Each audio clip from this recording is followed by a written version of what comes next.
नमस्कार, स्वागत है आप सभी का कॉर्पोरेट कनेक्शन में और मैं हूं आपके साथ कविता थपलियाल। शो की खास बात यह है कि हम देश की दिग्गज कंपनियों के मैनेजमेंट के साथ खास बातचीत करते हैं और अगर आपने भी इन कंपनियों में पैसे लगा रखे हैं तो आपके लिए काम की खबर। पूछताछ होगी कंपनी से, जानेंगे उनके वित्तीय स्थिति के बारे में, ऑर्डर बुक विस्तार योजना के बारे में भी। नतीजों का मौसम चल रहा है तो उस पर भी बातचीत होगी।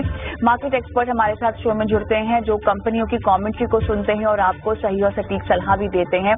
तमाम पहलुओं पर बातचीत होगी। बाजार की चाल पर भी मार्केट एक्सपर्ट से बात करेंगे, लेकिन उससे पहले बाजार की कुछ बड़ी बातें जो आपकी स्क्रीन पर हम फ्लैश करना चाहते हैं की हाइलाइट्स बताने के लिए मेरे साथ हमारे आज के मार्केट एक्सपर्ट भी जुड़ गए हैं। रेलिगेयर ब्रोकिंग से अजीत मिश्रा। अजीत, हाय आफ्टरनून, स्वागत है आपका। तो आज बाजार दबाव में और क्लियरली जो जियोपॉलिटिकल टेंशन भारत में हमें दिखाई दे रही है उसका असर पड़ता हुआ दिखाई दे रहा है बाजार की चाल पर। बैंक निफ्टी से मैं शुरुआत करना चाहती हूँ। 54,500 को होल्ड करना कितना अहम आपके लिए?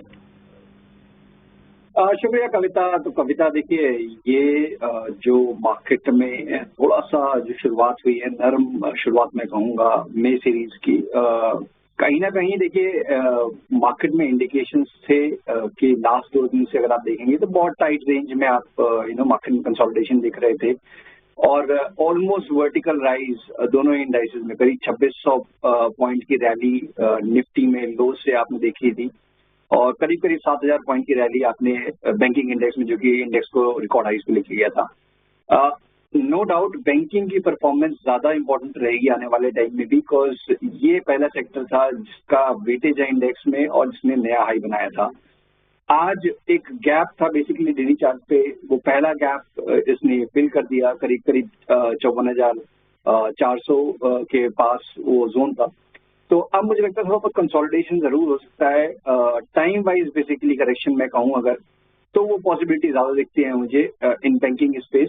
तो यहाँ पे देखिए 54,500 का जोन है, वो बाइंग जोन है बेसिकली। वहाँ पे आपको जो अच्छे परफॉर्मर्स थे from the private banking space like HDFC, Kotak, ICICI, उनको एक्यूमुलेट करने के बारे में ही देखना चाहिए जब भी इंडेक्स आपको इस जोन में नजर आता है। ऑलराइट, चलिए यहाँ पर मुझे वेलकम बैक और चलिए SBI लाइफ के मैनेजमेंट की बातचीत हमने सुनी नतीजों पर और अजीत मिश्रा के पास जुड़ चलते हैं। अजीत, बताइए आपकी क्या राय होगी स्टॉक पर? देखिए कविता, अगर आप लाइफ इंश्योरेंस स्पेस की बात करें तो काफी लंबे अंडर परफॉर्मेंस के बाद अब हम देख रहे हैं कि दोबारा से इन काउंटर्स में लाइफ इंश्योरेंस स्टॉक्स में बज क्रिएट हुआ है, जिसमें कि SBI लाइफ लीड कर रहा है बिकॉज काफी नजदीक है अपने रिकॉर्ड हाई से, जिस तरीके से इसमें रिकवरी आई है रीसेंट कंसोलिडेशन के बाद।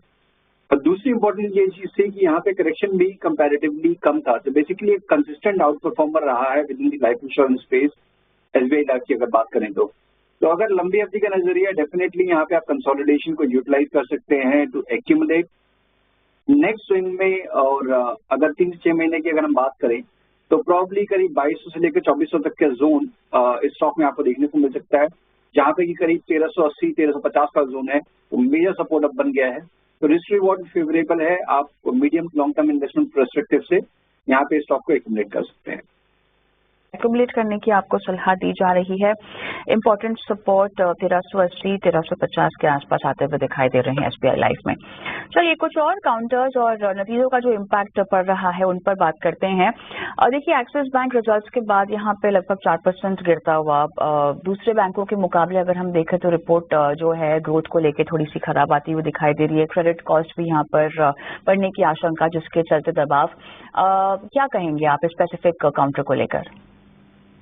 बिल्कुल, देखिए यहाँ पे मतलब 3 तरीके से हम देख रहे थे बैंकिंग में मूव, जहाँ पे कि एक जो फ्रंट लाइनर्स जो कि लीड कर रहे थे इस रैली में, HDFC, ICICI, कोटक, और उसके बाद फिर कैचअप मूव आपको देखने को मिल रहा था स्टॉक लाइक एक्सेस में।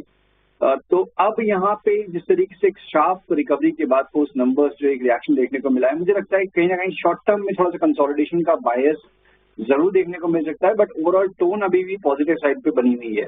तो जिनके पास पोजीशंस हैं बिफोर द नंबर्स, मेरे हिसाब से उनको बने रहना चाहिए। अब क्योंकि एक 1130 जहां पे इसकी शॉर्ट टर्म एवरेजेस प्लेस्ड हैं, तक ये इन लेवल के नीचे क्लोज नहीं करता है तब तक बायस पॉजिटिव साइड पे रहेगा।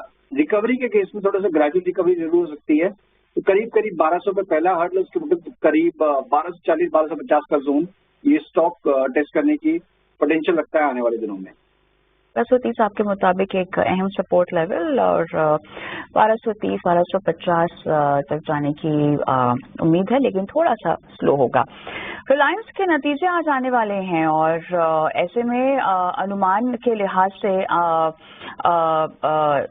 हमें देखना पड़ेगा कि कहां पर कितना दबाव आता है। थोड़ा सा O2C में वीकनेस की संभावना जताई जा रही है और ONG का जो ऑयल एंड गैस का जो एबिटा है वो थोड़ा सा ऑफसेट हो सकता है। रिटेल बिजनेस के लिहाज से भी थोड़ा सा कंसर्न यहाँ पे सामने आ रहा है। ओवरऑल ट्रेंड यहाँ पर क्या आपको नजर आ रहा है स्टॉक वाइज भी? नतीजे तो मेरे ख्याल से शाम को हमें देखना होगा। जियो के एबिटा में थोड़ी सी बढ़त, लगभग 16% ईयर ऑन ईयर और 2% quarter and quarter higher ARPU की संभावना जताई जा रही है और आरपू यहाँ पे 1% क्वार्टर एंड क्वार्टर जो है पोस्ट टैरिफ थोड़ा सा हमें राइज दिखाई दे सकता है। बताइएगा अजीत, आपका क्या आकलन है? देखिए कविता, यहाँ पे अगर आप देखेंगे तो 2021 से लेकर अभी तक का जो फेज है उसमें कुछ खास आपने बढ़त नहीं देखी है स्टॉक में। मींस नो डाउट एक 1560 1570 के हाई जरूर बने थे, बट अभी करीब 1300 के लेवल्स के पास है, जो कि करीब 2021 के पास भी इन्हीं जोन में था। मुझे लगता है कि कहीं ना कहीं जैसे कि पास में भी हुआ था स्टॉक में टाइम वाइज करेक्ट करना एक लंबे अवधि के लिए, जबकि अपने आप को ये थोड़ा सा रीवैम्प कर रहे हैं, तो इस तरीके की सिचुएशन अब मेरे हिसाब से ओवर हो चुकी है। डाउन साइड मुझे कैप लगता है स्टॉक में, मीन्स 1100 से लेकर 1080 का जो बेस है वो काफी स्ट्रॉन्ग बेस बन गया है इसमें। तो ग्रेजुअली यहाँ पे एक्यूमुलेशन की राय होगी। हो सकता है कि रिजल्ट्स की वजह से थोड़ी सी वोलेटिलिटी रहे, बट मुझे लगता है कि ये लेवल्स आने वाले टाइम में होल्ड हो सकते हैं और ग्रेजुअली करीब 1500 1550 जो कि इसके रिकॉर्ड हाइस के लेवल है उसको रीटेस्ट करने का पोटेंशियल रखता है। जिनका नजरिया थोड़ा सा लंबी अवधि का है, डेफिनेटली कंसीडर कर सकते हैं एक्यूमुलेट करना इवन एट करंट लेवल्स। नजरिया लंबा हो तो आपको एक्यूमुलेट करने की सलाह 1500 1550। झटपट मारुति के भी नतीजों पर बात कर लेते हैं। यहाँ पे जो अनुमान जताया जा रहा है उसके मुताबिक जो है वॉल्यूम में लगभग 7.5% की बढ़ोतरी क्वार्टर एंड क्वार्टर दर्ज होने की संभावना है। वॉल्यूम ईयर ऑन ईयर लगभग 4% बढ़ने की संभावना। एसयूवी सेगमेंट में वॉल्यूम ग्रोथ को काफी हद तक सपोर्ट मिलने की भी संभावना यहाँ जताई जा रही है। बताइएगा आपका क्या आकलन कहता है स्टॉक पर अजीत?